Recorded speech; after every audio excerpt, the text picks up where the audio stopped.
the most unhinged story ever. Let's watch the video, man.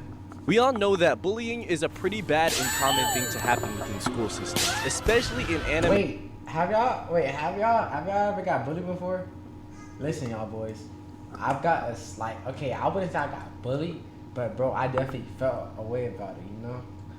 But I'm gonna tell you the other day, Manga or manhwa, these characters just be getting away with pretty much anything and doing some of the most crazy and vile acts towards a student ever. But throughout all the pieces of fiction that I have consumed, I don't think I've ever seen a character that was being bullied, being so unaffected by this shit that they barely react the way that these bullies want them to, and turn out to be way crazier than the bullies. He talking about me. He talking about me. You know, I be all nonchalant. Listen, a nigga punched me in my shit. I just stood there and took it. I wasn't even bothered by it or anything. For me, I just stood there and took it. Are themselves. That was until recently. I started reading I Dare You, which is a manhwa on Webtoon that has gained hella popularity. And I gotta say, I've enjoyed it so far with the few chapters that it has out right now. But at the same time, it has genuinely gotta be one of the most unhinged and craziest stories I've ever seen. And for y'all to see just how absurd this story has been so far, let me show y'all what the first few chapters have been like. So this story starts out with our main character, Sarang Yu, sitting in the class just minding her own business when this guy that sits in front of her named Jamin out of nowhere starts confessing that he likes her, which is when we find out that this kind of thing actually happens to her a lot, but not because she's actually liked by people, but because she was a main target of humiliation games. So in a nutshell, the confession was a dare by Jamin because he lost a round of rock paper scissors. But despite Sarang knowing all this information, he playing with people's feelings. Listen, that's how people get hurt, bro. Y'all boys should not be playing with people's feelings. I'm telling y'all. That's how people get hurt. That's how people get killed. Don't do it.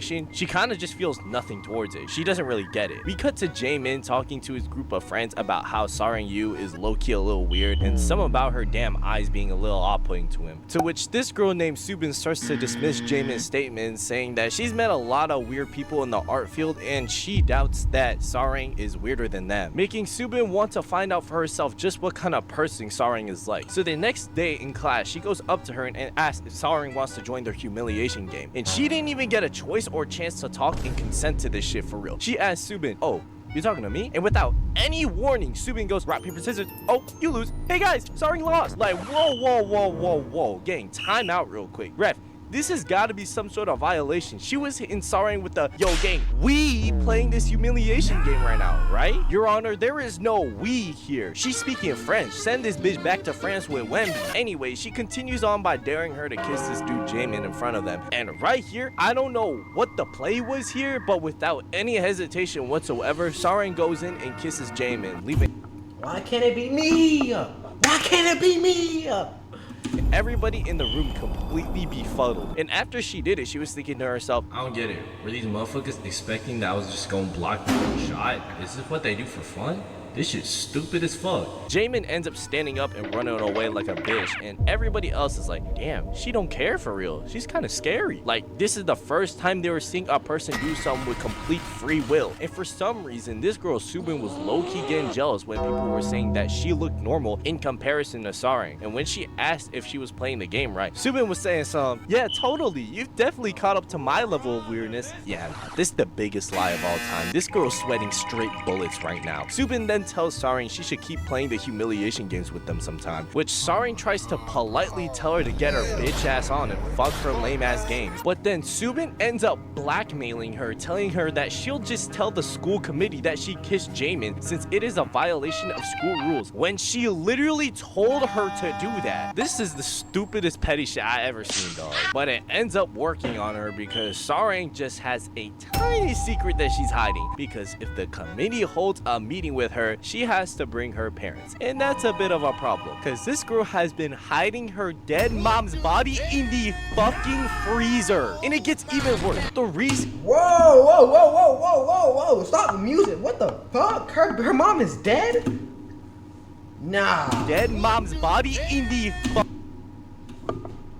Nigga, that's the biggest plot twist I've ever seen. No way. Freezer. And it gets even worse. The reason that she doesn't want her mom's body to be found is because she would have to live with her father, which she says might not be that bad, but it kinda hurts when he hits me. Yeah, I'm just gonna tell y'all right now, that word kinda is a very big understatement. This girl's life is in genuine shambles, but it also doesn't seem like she killed her mom. She just got hella sick and died. So we cut to the next day, and a neighbor is complaining about a horrible smell outside her house, and it was because her mom stopped feeding these stray cats when she got sick, so they were unalive, and homegirl over here had to clean up the mess. And bro, any normal person would be gagging when handling this shit, but she isn't phased one bit, which might be a little concerning. So she ends up burying them and heading to school. And when she gets there, she proceeds to do another dare from Subin, which was to go up to this guy Jinwon and fart in front of him and try to make him cuss. Like, oh my god, this is such unemployment activity. I hate it. But just like last time, Sarin don't give a fuck. She was dead set on doing this dare, so she went right up to this dude. Homeboy obviously confused. He's never seen this girl a day in his life, and she just ends up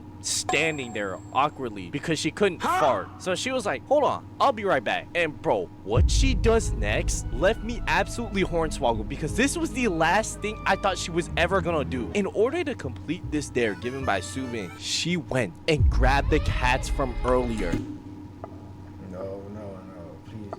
What do you mean she got? And plop that shit wide open on his desk. Man, alright. Hell nah, man. So, I'm not a genius or whatever, but everybody could tell that from hiding her mom's body in a freezer to this, that there was something very mentally off with this girl. Like, bro, imagine you're just minding your own business, doing your schoolwork in class, and some random girl you don't even know comes in and puts an unalive cat on your desk when you're just trying to log in. Like, bro, me personally, I am going to throw up all over her and throw that bag right back at her. You got me fucked up, gang. And on top of all that, this girl Sarin over here smiling, saying, he cursed.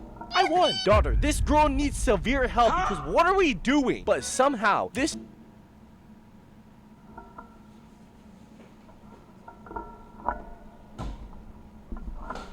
dude, after seeing an entire unalive thing on his desk, manages to just lock in 3 seconds after this shit happened and completely understood the entire situation. This dude Jinwon is so far the most sensible person in this series, because he says, my bad for overreacting, I can tell they made you do this, let me know if they believe you. Also, I'm gonna just say right now, on everything that I love, this girl Subin gotta be the worst character out of everyone, because she got the most dumb motivations known to man. I kid you not, this girl's whole character so far is literally tryharding to prove she's a weirdo and not a normal person.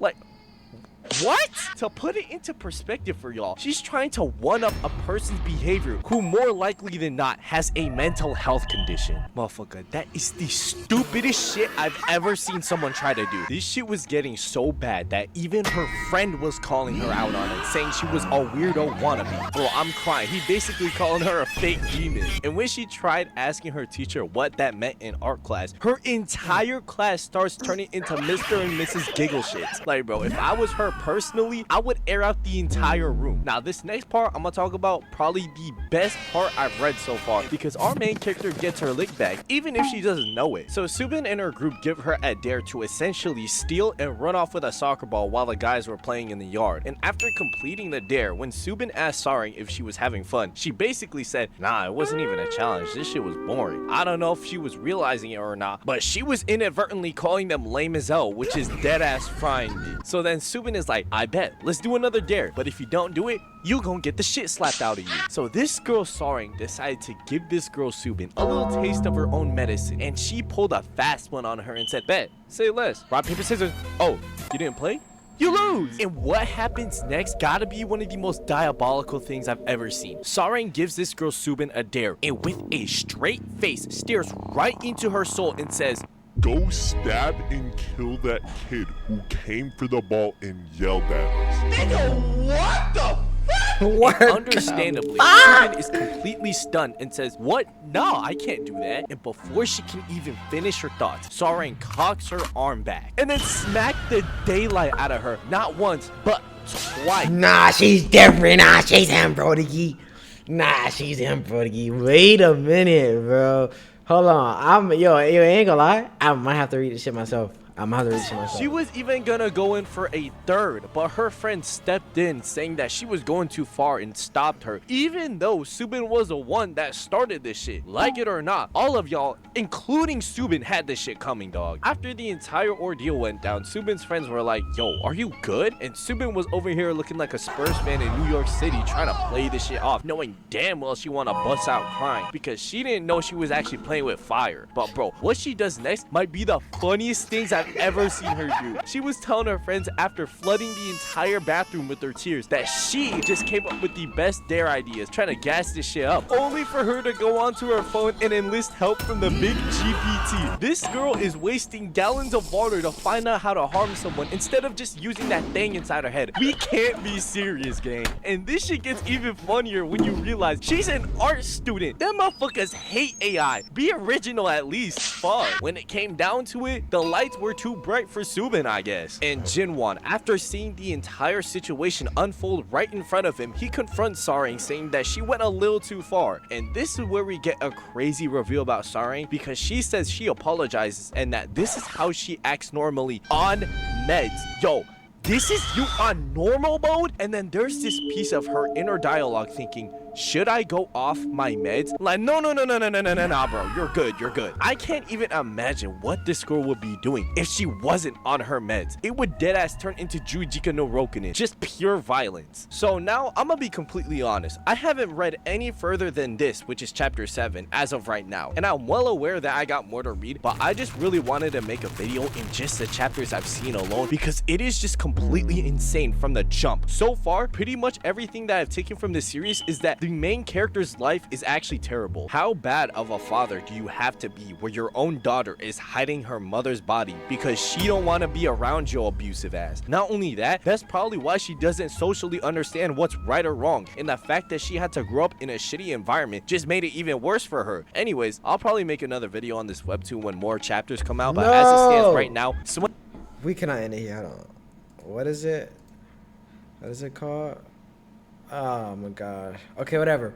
We're gonna finish the story later.